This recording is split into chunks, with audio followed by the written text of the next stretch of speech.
Outside the off. Good moment for Zampa as he hits the winning runs.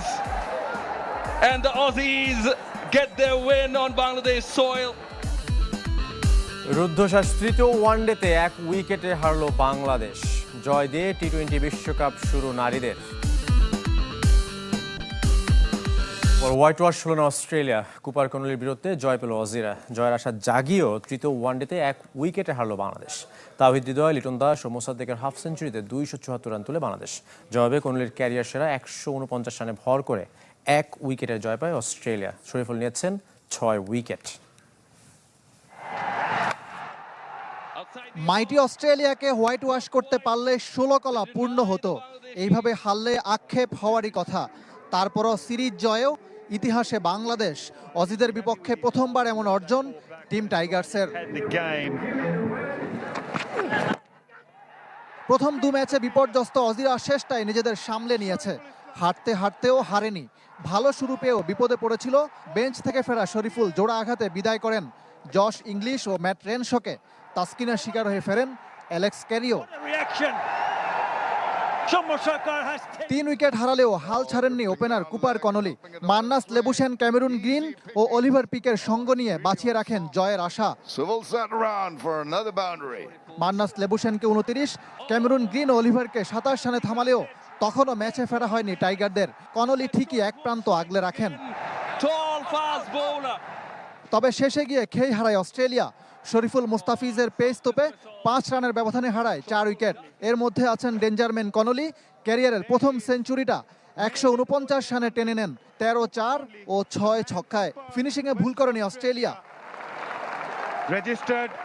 শুরু, মাঝে আর শেষে সবটুকু উজাড় করে দিয়েছেন শরীফুল ইসলাম। বৃথা গেল তার ক্যারিয়ার সেরা 6 উইকেট শিকার। ফিল্ডারদের দায় যেখানে সবচেয়ে বেশি। ব্যাটিংয়ে বাংলাদেশও 61 রানের মধ্যে হারায় সৌম্য, তানজিদ ও শান্তর উইকেট। লিটন দাস, তাওহিদ হৃদয় ও মোসাদ্দেক হোসেনের হাফ সেঞ্চুরিতে 250 পার করলেও আরো বড় হতে পারত টার্গেট। শেষ 5 ওভারে উঠেছে মাত্র 32 রান। সেঞ্চুরি মিসের আক্ষেপ নিয়ে 83-তে ফেরেন তাওহিদ হৃদয়। আরও এক 50-তে স্মরণীয় কামব্যাক মোসাদ্দেকের। আর মিরপুরে প্রথম হাফ সেঞ্চুরি দেখা পান লিটন। ব্যাটিংয়ে একজন কুপার কনলির অভাব বোধ করল বাংলাদেশ। ইকরাম হুসাইন, চ্যানেল 24, ঢাকা। টি-20 বিশ্বকাপে দারুণ শুরু বাংলাদেশে। নেদারল্যান্ডসকে হারালো 6 উইকেটে। বার্মিংহামে টস জিতে ব্যাট করতে নামে নেদারল্যান্ডস। 8 উইকেটে তুলে 139 রান। বাবেট ডি লিডস করেন সর্বোচ্চ 50 রান। বাংলাদেশের 5 বোলারই উইকেটে দেখা পেয়েছেন। সর্বাধিক 2টি নিয়েছেন মারুফ আক্তার। জয় ব্যাট করতে নেমে 5 বল আর 6 উইকেট হাতে রেখে জয় তুলে নেয় বাংলাদেশ, যা বিশ্বকাপে সর্বোচ্চ রান তাড়া করে জয়ের রেকর্ড টাইগার্সদের। সর্বোচ্চ 50 রান আসে জুয়াইরিয়া ফেরদৌসের উইলো থেকে। 37 রানে অপরাজিত ইনিংস খেলেন শারমিন আক্তার।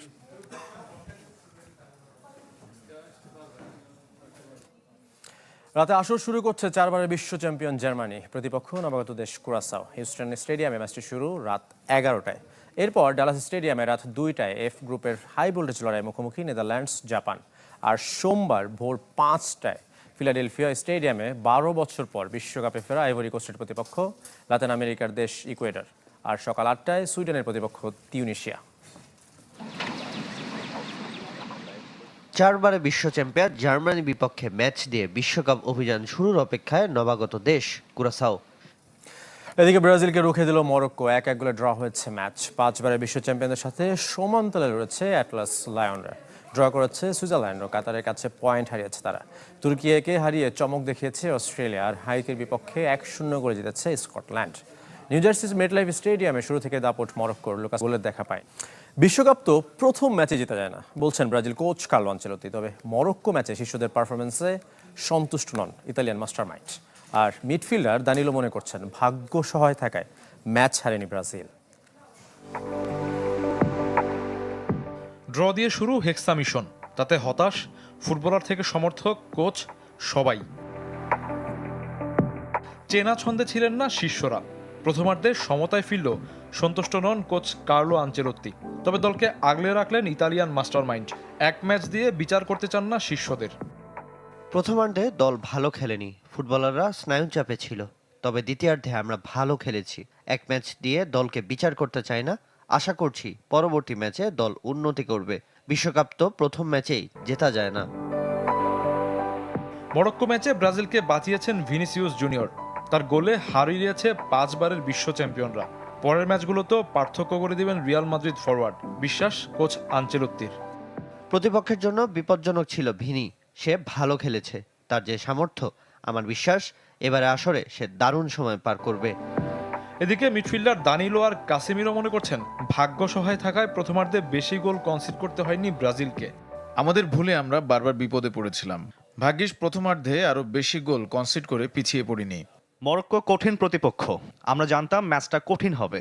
আমাদের শুরুটা প্রত্যাশিত হয়নি। সেলেসাওদের পরবর্তী ম্যাচ 20 জুন হাইতির বিপক্ষে। শফিউদ্দিন শাওন, চ্যানেল 24। বিশ্বকাপে প্রয়াত সতীর্থ দিয়েগো জোতার স্মরণে বিশেষ প্রস্তুতি সারল পর্তুগাল। সাবেক লিভারপুল তারকার নাম লেখা রিস্ট ব্যান্ড পরে মাঠে নামবে রোনালদোরা। দেশটির প্রধানমন্ত্রীর কাছ থেকে দেশ ছাড়ার আগে বিশেষ এই উপহার পেয়েছে পর্তুগাল দল। ফ্লোরিডার বেস ক্যাম্পে চলছে পর্তুগালের বিশ্বকাপ প্রস্তুতি, যেখানে রোনালদো, ফার্নান্দেস সহ সবার হাতে শোভা পাচ্ছে বিশেষ এক ব্রেসলেট, যাতে জড়িয়ে প্রয়াত সতীর্থের স্মৃতি। সবশেষ কাতার বিশ্বকাপের আগ মুহূর্তে ইনজুরিতে পড়ে ছিটকে গিয়েছিলেন দিয়েগো জোতা। নিয়তির নির্মম পরিহাস, সড়ক দুর্ঘটনায় প্রাণ হারানো জোতা এবার কেবলই স্মৃতিতে। তবে সেলেসাও দ্য স্কুইনোসদের বিশ্বকাপ জার্নিতে জোতাকে সঙ্গী। চট্টগ্রামে জাতীয় দলের ক্রিকেটার নাইম হাসানকে পুলিশি হেনস্থা ও নির্যাতনের ঘটনায় 2 পুলিশ সহ 3 জনের বিরুদ্ধে মামলা হয়েছে। গ্রেপ্তার হয়েছে পুলিশের এক সোর্স। 2 পুলিশ সদস্যকে করা হয়েছে সাময়িক বরখাস্ত। এদিকে এই ঘটনায় তীব্র নিন্দা জানিয়ে দ্রুত বিচার দাবি করেছেন মুশফিক লিটনরা।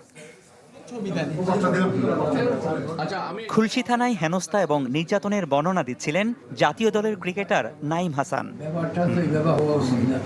তিনি এই পুলিশি হেনস্থার শিকার হন শুক্রবার রাত 12টার দিকে। ডিপিএল এর খেলা শেষে চট্টগ্রাম বিমানবন্দরে নেমে চাঁদগাঁওয়ের বাসায় ফেরার সময় নগরীর লালখান বাজার এলাকায় ঘটে এই ঘটনা। বিমানবন্দর থেকে লালখান বাজার এলাকায় পৌঁছালে পুলিশ নাইমের অটোরিকশা আটকায়। তারা ডিবি পরিচয়ে তাকে অন্য একটি অটোরিকশায় তোলার চেষ্টা করেন। নিজের পরিচয় দিয়ে অটোরিকশায় উঠতে অস্বীকৃতি জানালে মারধর করেন তারা।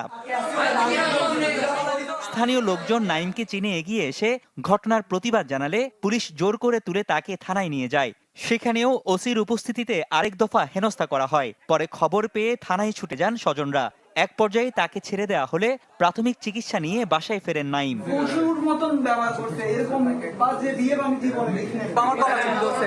আমি চিল্লাচিল্লি করছি, আব্বুকে কল দিছি, আমার মোবাইল নিয়ে নিছে, উনি আমাকে ওখানে মারছে, সবাই ছিল। ঘটনাটি জানার পর সকালে তার বাসায়